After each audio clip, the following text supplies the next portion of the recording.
ഗതാഗത തടസ്സമില്ലാത്ത രീതിയിൽ ഒതുങ്ങി നിന്ന് വാഹനങ്ങൾ പോകണമെന്ന് അഭ്യർത്ഥിക്കുന്നു. പ്രതിഷേധ മാർച്ച് ഇതാ പിന്നിട്ട പാതയോരങ്ങളിലൂടെ കടന്നു വരികയാണ്. NDA നേതൃത്വം കൊടുക്കുന്ന ദേശീയ ജനാധിപത്യ സഖ്യത്തിന്റെ പട്ടിക്കുട്ടൻ പ്രതിഷേധ റാലി ഇതാ പിന്നിട്ട പാതയോരങ്ങളിലൂടെ കടന്നു വരുന്നു. ഇടതുവരുടെ രാഷ്ട്രീയ മുന്നണികൾ ചവിട്ട് വധിക്കപ്പെട്ട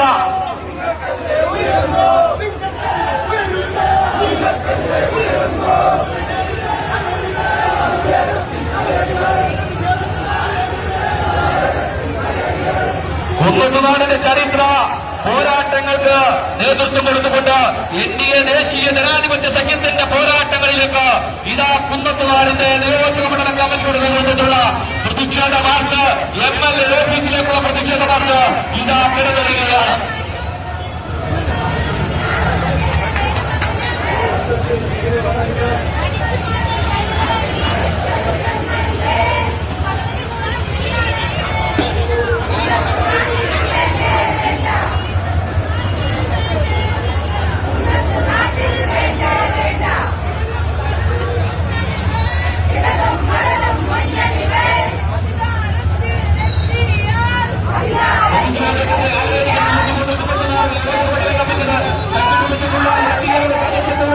പ്രതിഷേധ മാർച്ച് ഇതാ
ഭാരതത്തിലുള്ള 35 ലക്ഷം നഴ്സുമാരിൽ ഏകദേശം 80-85% കേരളത്തിൽ നിന്നുള്ള നഴ്സുമാരാണ് ഇന്ന് ഭാരതത്തിന്റെ ഒട്ടേറെ സ്ഥലങ്ങളിൽ നഴ്സുമാരായി പ്രവർത്തിക്കുന്നത്. ഭാരതത്തിൽ ഒട്ടേറെ യാത്രയായിട്ടുള്ള വ്യക്തിയാണ് ഞാൻ.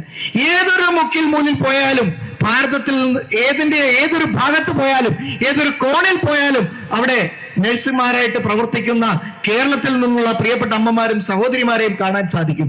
അത്രയേറെ ലോകത്തിന്റെ ഏത് കോണിൽ പോയും ആരെ വേണമെങ്കിലും എത്ര സമയം വേണമെങ്കിലും പരിചരിക്കാൻ മനസ്സ് കാണിക്കുന്ന പ്രിയപ്പെട്ട നഴ്സുമാരോട് ഈ സർക്കാർ കാണിക്കുന്ന ഈ അനീതിയെ കണ്ട് എന്ന് നടിച്ച് നമുക്ക് ആർക്കും ഇരിക്കാനാവില്ല. അതുകൊണ്ടാണ് ഇന്ന് കേരളം ഒരുമിച്ച് ഇന്നിവിടെ കണ്ടിട്ടുണ്ടാവും. ഞങ്ങളെല്ലാം പല രാഷ്ട്രീയ പ്രസ്ഥാനങ്ങളിൽ പെടുന്നവരാണ്. എന്നിരുന്നിട്ടും കൂടി ഞങ്ങൾ എല്ലാവരും ഒരുമിച്ച് വന്ന് നിൽക്കുന്നത് കാരണം വളരെ ജെന്യുവിൻ ആയിട്ടുള്ള ഒരു പ്രശ്നത്തെയാണ് നമ്മളിവിടെ അഭിസംബോധന ചെയ്യുന്നത്, അഭിമുഖീകരിച്ചുകൊണ്ടിരിക്കുന്നത്. ഇത്രയും 40,000 രൂപ ഒരു ശമ്പളം എന്ന് പറയുന്നത് അന്യായമായി ചോദിക്കുന്ന ഒന്നല്ല. നമ്മളിരുന്ന എഫേർട്ടിന്, നമ്മളിരുന്ന അധ്വാനത്തിന്, നമ്മളിരുന്ന പ്രയത്നത്തിന് അർഹമായിട്ടുള്ള ഒരു കൂലി മാത്രമാണ് നമ്മൾ ചോദിക്കുന്നത്. അതുപോലും തരാൻ മനസ്സ് കാണിക്കാത്ത ഈ സർക്കാർ, എന്നിട്ട് കഴിഞ്ഞ ദിവസങ്ങളിലെല്ലാം നമ്മൾ ഈ നാട് മുഴുവൻ കണ്ടുകൊണ്ടിരിക്കുകയാണ്. വലിയ വലിയ ഫ്ലെക്സുകൾ വെച്ചിരിക്കുകയാണ്. ഞങ്ങളുടെ നാട്ടിലൊക്കെ വെച്ചിട്ടുണ്ട്. ഒരു ഫ്ലെക്സിൽ എഴുതി വെച്ചിട്ടുണ്ട്, ലൈഫ് ഉണ്ട് എല്ലാവർക്കും. ഞാൻ അത് തന്നെയാണ് പറയാൻ ആഗ്രഹിക്കുന്നത്. നമ്മൾ ഫ്ലെക്സിൽ കണ്ടിട്ടുണ്ടാവും. നഴ്സുമാരെയും ഈ കേരളത്തിലെ ജനങ്ങളെയും പറ്റിക്കാൻ കഴിയുമെന്ന് നിങ്ങൾ കരുതുന്ന ഈ സമരം വെറുതെ ആവില്ല. ഈ സമരം വൃഥാവിലാവില്ല. ഈ സമരത്തോടൊപ്പം ഞങ്ങളുണ്ട്, ഞങ്ങൾ എല്ലാവരും ഉണ്ട്. രാഷ്ട്രീയം ഒന്നും നോക്കാതെ എല്ലാവരും ഈ സമരത്തിനോടൊപ്പം ഉണ്ട്.